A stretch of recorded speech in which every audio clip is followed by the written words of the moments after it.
Department of Homeland Security stepping up TSA security at a number of overseas airports with flights bound for the U.S. The decision comes in the wake of reports that a bomb on board the Russian flight that crashed in the Sinai Peninsula in Egypt.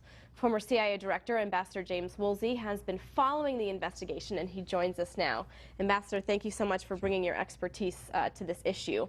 Are the Russians being completely transparent here? Because on one hand, we know that they've suspended flights, but on the other hand, we haven't seen them come out and say they know exactly what caused the crash and who's to blame. I was once going to be a professor of modern European history, and I've read a lot of Russian history. I don't think you can charge them with transparency much over the last 400 or 500 years. Maybe during including the last four or 5 days. Including the last 4 or 5 days. They are transparency is just not part of their lingo, I don't think. Now, we've heard the question pop up over and over again, can this happen in the United States? I want to get your response to that. My source on some of these materials is Lisa Benson, who runs a radio talk show in Arizona.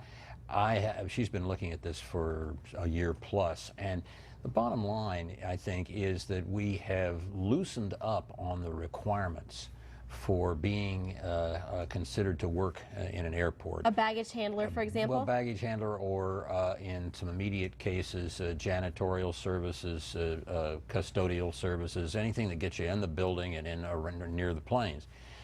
Can produce a situation where something can get loaded into an aircraft, and you don't have to have a very big bomb in order to make something go off. It can be really quite small as long as it brings the plane down. Who's in charge of that hiring?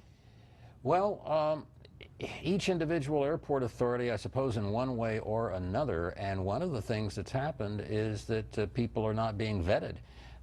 We're having foreign workers, and that's okay. We're a country of people recently arrived and a long time ago arrived, foreign workers. But they're not vetting them, they're not going through their backgrounds, they're not figuring out, they're treating them like agricultural workers. They're under the same kind of visas. And you can do a lot more damage in an aircraft hangar than you can in a wheat field if you want to bring trouble to the United States. In your opinion, what should be done with folks who are getting close to aircrafts, loading them, cleaning them? That really needs to be regarded as a very sensitive undertaking. It's often not in the bureaucracies that are awarding these contracts for putting together groups to do these jobs. But it has to be regarded as something as sensitive as medical, or we wouldn't let our pharmaceuticals be packed by someone who wasn't being thoroughly vetted. And it's at least that serious. What's your reaction to the announcement that we heard from the U.S. Homeland Security Department that there will be a series of implementations to look at flights more closely coming into the U.S.? Should they be disclosing more? Should they be doing more? Well, I think they're partway there, but they need to require the airports in the United States to look carefully at what's going into aircraft and to have reliable people doing so.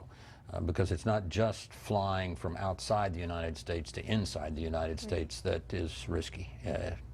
Planes can be blown up that have flown entirely from one American airport to another. Right, certainly a big area of concern. Former CIA Director James Woolsey, thank you so much for joining us today.